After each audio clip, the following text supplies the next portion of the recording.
Deveria ser apenas mais uma manhã normal para os alunos da escola primária Grover Cleveland, de San Diego, na Califórnia. No entanto, do outro lado da rua, em frente à escola, morava uma jovem garota de apenas 16 anos, que em 29 de janeiro de 1979 mudaria a vida daquelas crianças que estavam na escola. Ela estava deitada em um colchão de solteiro, rodeada por garrafas de uísque vazias, quando decidiu que apontaria uma arma para a escola. Naquele dia, a escola de San Diego foi marcada pelo pior ataque escolar completamente aleatório e sem explicação, conduzido pelas mãos de uma jovem adolescente. No episódio de hoje vamos falar sobre esse evento trágico e sobre essa garota que demarcaria o marco zero do que os especialistas criminais estão chamando de o novo mal. Então já deixa o like nesse vídeo e ativa o sininho de notificações que eu te conto tudo.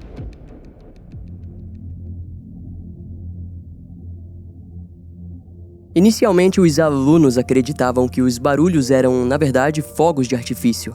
No entanto, todos entraram em desespero quando os primeiros corpos caíram no chão. Diante do horror que estava acontecendo em frente à escola, o diretor Burton Rogge, de 53 anos, correu para ajudar as crianças. Seguido dele estava o zelador Michael Sucher, de 56 anos. Mas antes que pudessem fazer alguma coisa, Burton acabou sendo alvejado inesperadamente.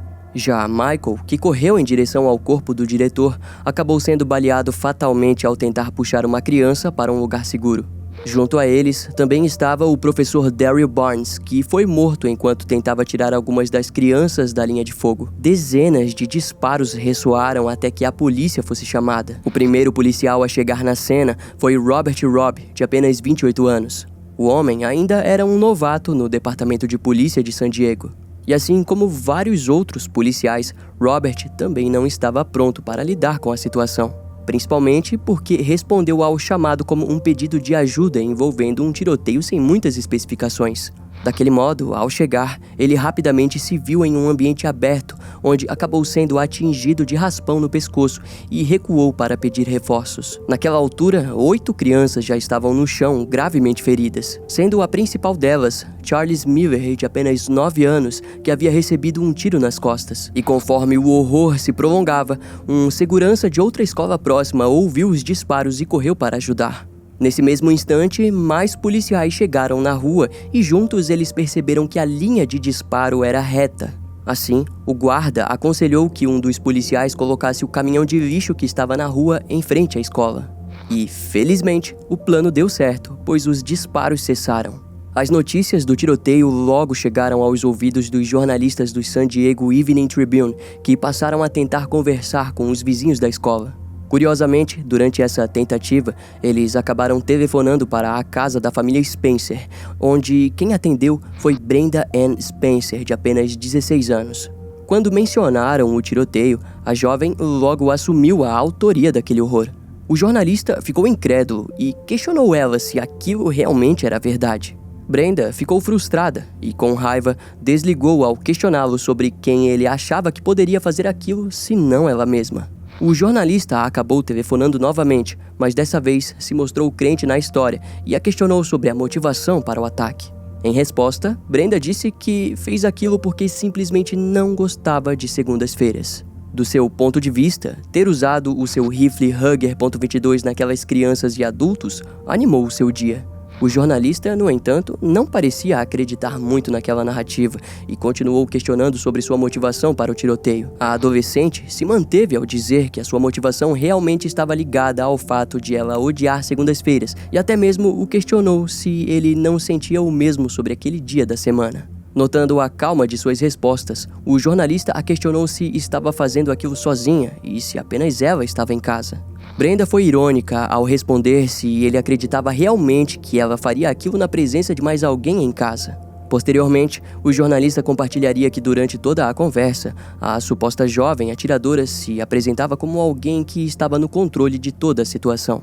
Além do mais, ela própria diria que não via nada demais em atirar nas pessoas que ela sequer conhecia. No entanto, ela aparentemente apresentou uma breve preocupação com o que o seu pai pensaria sobre os seus atos. Mas isso logo foi substituído quando o jornalista disse que possivelmente ela teria matado 4 pessoas com aquele ataque.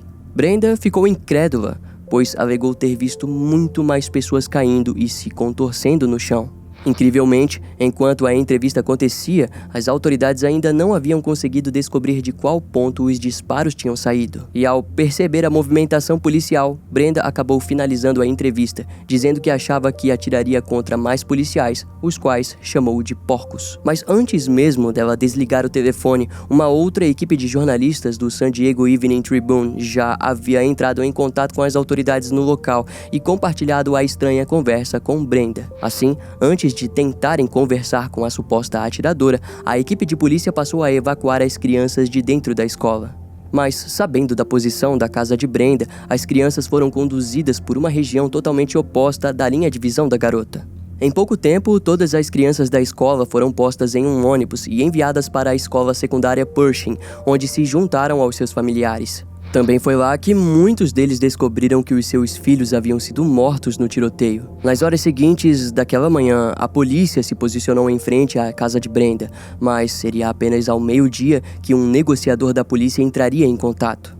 O profissional evitaria contato olho a olho e telefonou para a atiradora, mas foi correspondido com uma criminosa fria e difícil de lidar. Principalmente porque Brenda não precisava de nada, ela não tinha feito aquilo para conquistar algo do governo. Além do mais, ela tinha comida, água e um veículo para uma futura tentativa de fuga. Brenda também questionou ele sobre a demora da polícia para lidar com a situação, já que horas antes havia feito uma entrevista para um jornalista que sabia mais sobre ela do que as próprias autoridades. Devido à sua postura, o agente precisou de longas 3 horas de negociações até que a adolescente finalmente baixasse um pouco de sua guarda e passasse a confiar no negociador. Entretanto, enquanto o trabalho era feito com calma, os moradores da região começaram a gritar para que a polícia entrasse na residência e matasse a responsável pelo ataque. Alguns até mesmo disseram para matá-la com um único tiro, já que de vez em quando a jovem botava sua cabeça para fora da janela. A polícia, no entanto, manteve a calma para resolver aquilo e continuou por mais 3 horas negociando com Brenda. Foi então que, no final da tarde, a adolescente disse que se renderia à SWAT, que naquela altura já estava bem próxima da residência. Mas antes, o negociador pediu para que Brenda saísse de sua casa e botasse todas as suas armas na calçada. Ela, então, depositou o rifle .22 usado no ataque e mais uma espingarda de chumbinhos. Brenda retornou para dentro e depois foi convencida a se livrar de todas as munições, levando assim centenas de cápsulas até a calçada junto às armas. Em seguida, a SWAT se aproximou e a algemou. A atiradora foi primeiro levada até o departamento de polícia, onde compartilhou aos investigadores os detalhes do seu crime.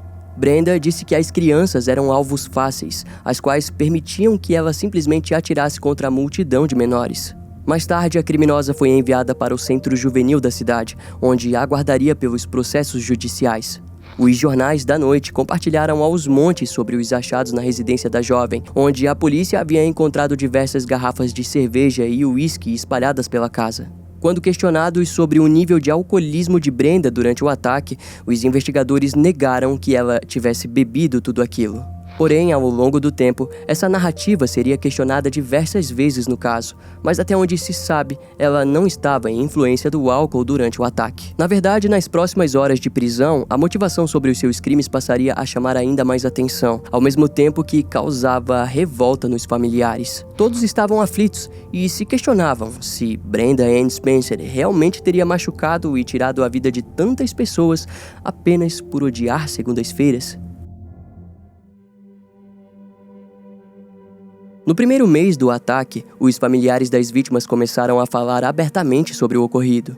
Brenda havia disparado contra a escola 36 vezes, o bastante para matar 2 pessoas e ferir outras 8 crianças e um policial. O pai de Christy Bill, de 9 anos, disse que ele e sua filha vinham lidando com a perda da mãe para a leucemia e o ataque deixou o processo de luto ainda maior.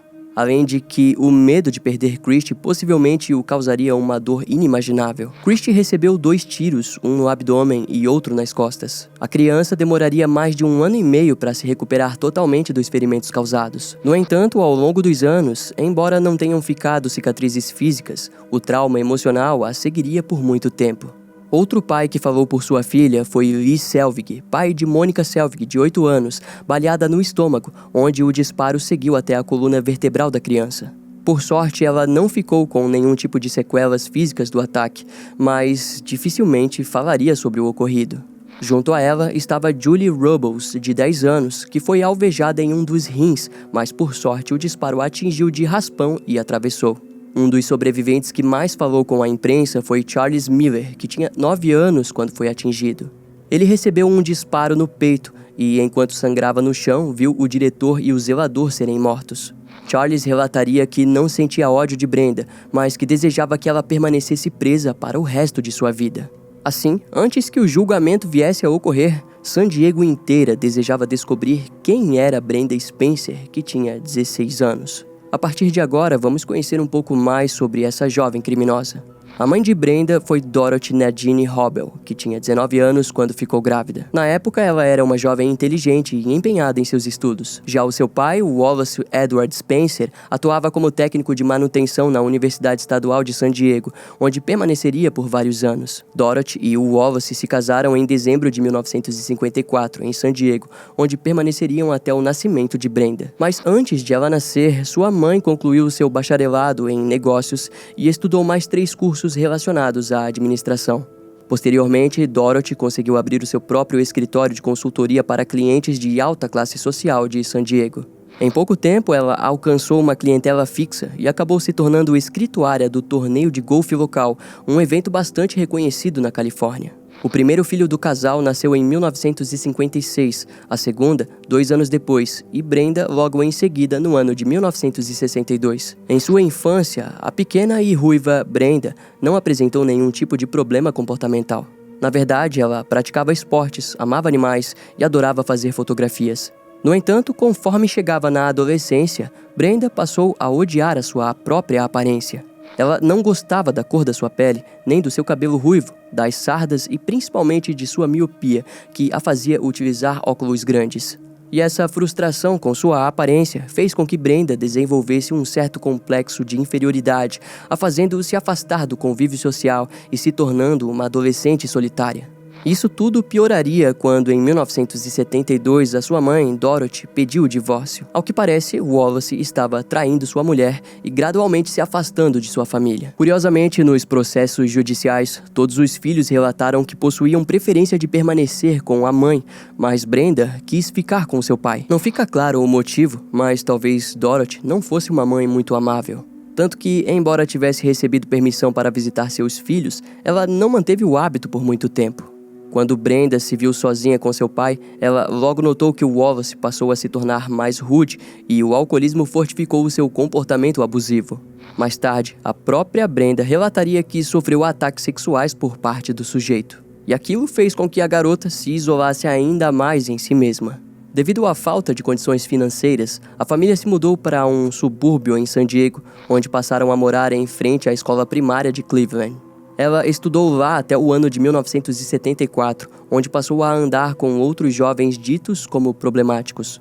Sua mãe, de vez em quando, a fazia visitas surpresas, mas nunca demonstrou realmente felicidade de estar visitando ela. No futuro, o advogado de Brenda descreveria a mulher como uma verdadeira pedra, sem sentimentos. Já Wallace respondia às visitas com um cenário preocupante, em que a casa era tomada por garrafas de álcool. Curiosamente, Dorothy em nenhum momento demonstrou compaixão por sua filha e sequer disse algo para tirá-la daquela situação. Para piorar, o Wallace cada dia menos conseguia manter a casa, fazendo com que vivessem em estado de pobreza, ao ponto de ele e Brenda dormirem juntos no mesmo colchão de solteiro na sala de estar. E o único dinheiro que recebia em seu trabalho era usado principalmente em suas noites de bebedeira, das quais chegava bêbado e agredia Brenda. Mais tarde, no entanto, a própria garota relataria que de vez em quando ele a tratava bem ao comprar bichos de estimação ou levá-la para praticar tiro com uma espingarda de ar comprimido que havia comprado para ela. Ambos frequentemente praticavam tiro ao alvo, esporte que Brenda parecia gostar. Posteriormente, alguns amigos relataram aos jornais que ela era uma ótima atiradora e tinha o sonho de se tornar profissional. No entanto, esse seu amor fazia ela matar aves no subúrbio onde vivia, sendo assim, muitas vezes repreendida pelos vizinhos. Aos poucos, o seu comportamento passou a ser mais autodestrutivo. Ela começou a atear fogo em rabos de cães e gatos. Seu comportamento desviante fez com que Brenda fosse enviada para uma escola especial, onde os profissionais de saúde chamaram o Wallace e Dorothy para dizer que a filha do casal possivelmente possuía tendências suicidas, além de que a presença do comportamento antissocial estava cada vez mais evidente. Depois disso, Brenda passou a usar diversos tipos de drogas, das quais se gabava na escola por estar usando. O seu comportamento contra a ordem da sociedade também ficou mais evidente quando começou a demonstrar anseio por matar agentes da polícia. Eventualmente, Brenda se declarou homossexual e pouco tempo depois foi presa por ter disparado com uma espingarda de ar comprimido em direção à escola em frente à sua casa. Nesse período, os seus amigos começaram a se distanciar da garota, principalmente por medo depois que ela começou a dizer que gostaria de descobrir a sensação de atirar em pessoas. Em avaliações psicológicas, os profissionais de saúde da escola especial em que ela estava disseram para Wallace que Brenda deveria ser internada. De acordo com os registros, Brenda estava desenvolvendo depressão e se tornando um perigo a si mesma e aos outros. Wallace se negou a interná-la e disse que a trataria em casa. Assim, no Natal de 1979, a deu de presente um rifle Ruger .22 com uma mira telescópica e mais 500 cartuchos de munição. Originalmente, Brenda havia pedido um rádio, mas quando recebeu a arma, alegou que o seu pai possivelmente esperava que ela se matasse. Mas o que aconteceu não foi isso. Ela passou a treinar tiro com mais frequência até a segunda-feira do dia 29 de janeiro de 1979, dia o qual ela repudiava. Na terça-feira, dia seguinte ao ataque, o repórter Carl Cannon, do jornal San Diego Union, foi até a residência da família Spencer e tentou entrevistar Wallace. Porém, ninguém atendeu a porta. Ele, então, olhou pela janela e viu o Wallace na sala de estar sentado em uma cadeira, olhando para o vazio. Carl acabou recuando e, quando voltou, percebeu que o homem havia colado um aviso na porta, informando que estava em estado de choque diante os crimes de sua filha. Enquanto San Diego lidava com os horrores causados por Brenda, ela acabou conhecendo uma garota no centro juvenil. O seu nome era Sheila McCoy, de apenas 17 anos. A garota era uma fugitiva do Arizona que havia parado em San Diego. Elas se tornaram amigas, mas Sheila acabou sendo liberada em condicional. Porém, ela, surpreendentemente, acabou batendo na porta de Wallace Spencer, onde pediu por abrigo. Segundo as fontes, Sheila e Brenda eram tão parecidas que, para o solitário Wallace, foi maravilhoso a acolher. Entretanto, essa história acabaria de maneira incômoda para alguns, principalmente pelo fato de que, futuramente, a própria Sheila viria a ficar grávida de Wallace Spencer. Após a sua prisão, Brenda Ann Spencer foi considerada a primeira mulher a se tornar uma atiradora escolar. O seu ataque foi o primeiro a acontecer desde 1927, quando Andrew Kehoe atacou o colégio Beth em Bart Township, no Michigan. Andrew instalou 3 explosivos que mataram cerca de 45 alunos e feriram outros 58, somando um total de 103 vítimas do ataque. Além de, naquele instante, carregar um título infame. Na Irlanda, o cantor da banda The Boomtown Rats, Bob Geldof, gravou o single I Don't Like Mondays, que se tornou um sucesso em 30 países, exceto nos Estados Unidos, onde a música não foi lançada como single por respeito às vítimas. E enquanto a comoção dos crimes de Brenda ressoava pelo mundo afora, a própria passava por uma bateria de exames psicológicos obrigatórios. Através dos exames foi descoberto que a criminosa possuía uma lesão no lobo temporal, causada por um acidente de bicicleta quando jovem. Na época, os psiquiatras acreditavam que a lesão explicava o comportamento peculiar de Brenda. Futuramente seria descoberto que as lesões poderiam não terem sido causadas pelo acidente de bicicleta, mas sim pelas constantes agressões físicas que a garota recebia do seu pai ao longo do seu crescimento. Mas além disso, os profissionais informaram que possivelmente Brenda sofria de epilepsia parcial, algo que comumente é visto em criminosos da mesma natureza que ela. Essa doença costuma fazer com que a pessoa faça movimentos involuntários, mas também pode causar alucinações e a sensação de desconexão com o próprio corpo. Por consequência, dependendo da área do cérebro afetado, ela acaba sendo confundida com doenças mentais graves. Diante os resultados, o público e os profissionais de saúde mental começaram por um breve momento a apelar pela sensibilização popular. Os advogados de defesa, obviamente, se aproveitaram dessa ficha de problemas para alegar insanidade. Já a promotoria estava decidida a acusar Brenda por duplo assassinato em primeiro grau e várias lesões graves. No entanto, o julgamento não foi necessário, pois a criminosa se apresentou disposta a se declarar culpada. Assim, no dia 1º de outubro de 1979, Brenda Ann Spencer foi condenada à prisão perpétua com chance de condicional após 25 anos. Ela foi enviada para a Instituição para Mulheres da Califórnia, em San Diego. Alguns meses depois da condenação, os jornais descobriram que o Wallace Spencer havia engravidado a jovem Sheila McCoy. Naquela altura, a garota ainda estava em condicional. Assim, o seu agente de condicional a informou que ela possuía duas escolhas, a de voltar para a prisão ou se casar com o Wallace para oficializar o nascimento da criança. Assim, em março de 1980, Sheila e Wallace se casaram, mas quando a criança nasceu, a garota fugiu e deixou a filha com o sujeito. Naturalmente, todos ficariam preocupados com o futuro da criança, mas até onde se sabe, ela se tornaria uma jovem saudável e que cursou sociologia na universidade local. 3 anos após aquele ataque, a escola primária Grover Cleveland acabou fechando. Uma placa memorial para as vítimas foi posta no local. Posteriormente, o terreno foi alugado para diversos fins acadêmicos do Colégio Magnolia. Com isso, o memorial das vítimas foi esquecido, até que em 2014, 2 acadêmicos viram um homem levando flores e acendendo velas próximo à placa. A região, então, foi posta em projeto de limpeza, jardinagem e conservação. Assim, desde janeiro de 2015, a manutenção vem sendo feita em homenagem ao diretor Burton Rogge e o zelador Michael Suchar, que juntos morreram tentando proteger as crianças. O responsável pelo local, Andy Gerber, garantiu que cuidaria do memorial, mesmo que se algum dia devesse mudá-lo para um local mais adequado. Em dezembro do mesmo ano, um novo projeto para a construção de casas residenciais foi posto na mesa, fazendo com que o Colégio Magnolia devesse ir para outro lugar. Contudo, o responsável alegou que a placa memorial teria um destaque no projeto para que todos os futuros moradores vissem a homenagem. Ao longo dos anos, Brenda tentou diversas vezes a liberdade condicional garantida por lei, mas dada a saúde mental e a gravidade dos seus crimes, o pedido todas as vezes foi negado. Ao longo do processo, para muitos ficou evidente que ela sentia remorso pelos seus crimes, mas estava adaptada à vida na prisão.